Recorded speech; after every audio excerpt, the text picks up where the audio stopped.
आता नमस्कार, मी पंजाब डक. आज आहे 18 मे 2025 आणि मी आता हरिद्वार येथे आहे आणि हरिद्वारहून आता दिल्लीकडे जात आहे. तर या ठिकाणाहून परत आपल्या महाराष्ट्रातल्या शेतकऱ्याला अंदाज देणार आहे. तर राज्यातल्या सर्व शेतकऱ्याला सांगू इच्छितो की तुम्ही काय करा, जशी वेळ भेटेल तशी तुम्ही शेत तयार करून ठेवा.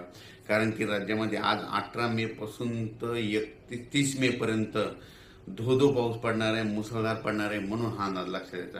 सांगायचं झालं तर पाऊस मुसळधार कसा असणार आहे, पहिल्यांदा मुसळधार पाऊस सांगतो.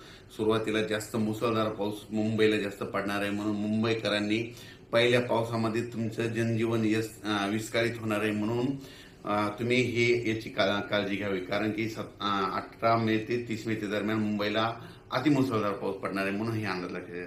त्याच्यानंतर नाशिक जिल्ह्यासाठी देखील अतिमुसळधार पाऊस पडणार आहे, म्हणून हा अंदाज लक्षात घ्या. पुणे जिल्ह्याला देखील मुसळधार पाऊस पडणार आहे. कोल्हापूर जिल्हा, सातारा जिल्हा, सांगली जिल्हा, त्याच्यानंतर संपूर्ण कोकणपट्टी मुसळधार पाऊस पडणार आहे. म्हणजे 18 मे ते 30 मे दरम्यान, म्हणून त्यांनी सगळ्यांनी सतर्कतेची काळजी घ्यायची. आणि राज्यात सांगायचं झालं तर नगर जिल्ह्यात देखील मुसळधार पाऊस पडणार आहे, बीड जिल्ह्यात देखील पडणार आहे, त्याच्यानंतर संभाजीनगरला पडणार आहे, जळगावला पडणार आहे, त्याच्यानंतर जळगावला पडणार आहे, इकडं बुलढाणा, अकोला, अमरावती तिकडे देखील मुसळधार पाऊस पडणार. म्हणजे सांगायचं झालं तर 18 मे पासून तर 30 मे पर्यंत, 18 पासून जवळपास 12 दिवस दररोज 2-2 दिवस भाग बदलत ओढे नाले वाहतील असा पाऊस पहिली वेळ मेच्या शेवटच्या आठवड्यात येणार आहे, म्हणून हा अंदाज लक्षात द्यायचा. मग सांगायचं झालं तर पूर्व विदर्भ, पश्चिम विदर्भ, दक्षिण महाराष्ट्र, उत्तर महाराष्ट्र, कोकणपट्टी, खानदेश, मराठवाडा सगळीकडेच मध्ये जोराचा पाऊस पडणार आहे. कोणतंही गाव याच्यातून वंचित राहणार नाही, म्हणून हा अंदाज लक्षात द्यायचा. सांगायचं झालं तर म्हणजे आज आहे 18 मे 2025, म्हणजे आजपासून जवळपास 12 दिवस राज्यात दररोज वेगवेगळ्या भागात जोराचा पाऊस पडणार आहे. वड्याला पाणी येणार आहे, नाल्याला पाणी येणार आहे, नदीला देखील. म्हणजे ना त्याच्यानंतर 22 मे ते 30 मे दरम्यान नद्याला देखील पाणी येणार आहे, म्हणून हा अंदाज लक्षात द्यायचा.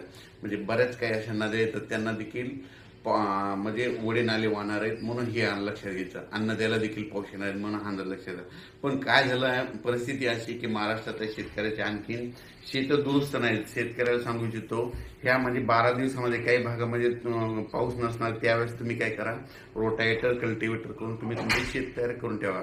कारण की राज्यामध्ये म्हणजे 18 मे ते 30 मेचा खूप जोराचा पाऊस पडणार आहे.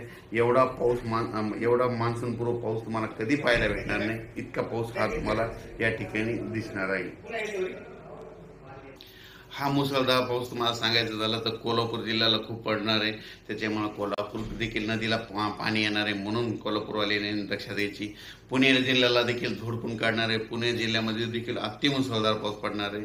त्याच्यानंतर मुंबईला देखील मुसळधार पाऊस पडणार आहे. मुंबईकरांनी सर्वांना विनंती आहे की तुम्ही काय करा, तुमचं जनजीवन हे होणार, विस्कळीत होणार आहे. त्याच्यामुळे तुम्ही काय करायचं, 22 मे ते 30 मेच्या दरम्यान तुम्ही तुमची काळजी घ्यायची. घराच्या बाहेर निघताना जरा काळजी घ्या, कारण की खूप जोराचा पाऊस पडणार आहे. नाशिकला खूप पडणार आहे, उत्तर महाराष्ट्रात खूप पडणार आहे. नगर जिल्ह्यात पहिली वेळ असेल की पहिल्या पावसामध्ये तुमचे ओढे नाले भरून जाणार आहे, छोट्या छोट्या बंधाऱ्यामध्ये पाणी देखील येणार आहेत, म्हणून नगर जिल्ह्यासाठी अंदाज बाली. सगळ्यात जास्त बीड जिल्हा, म्हणजे बीड जिल्ह्यात काय झालं, पाणी टंचाई असल्यामुळं बीड जिल्ह्याला सगळ्यात आनंदाची बातमी म्हणजे त्यामध्ये कडाष्टी देखील, म्हणजे त्या ठिकाणी छोटे छोटे बंधारे सगळे ह्या पावसामध्ये तुडुंब भरून जातील, कारण की इतका जोराचा पाऊस पडणार आहे, म्हणून हा अंदाज लक्षात घ्यायचा. परभणी जिल्ह्यात पडणार आहे, बीड जिल्हा, लातूर जिल्हा, जालना जिल्ह्यात देखील खूप पडणार आहे. हिंगोली, वाशिम, नांदेड जिल्ह्याला देखील खूप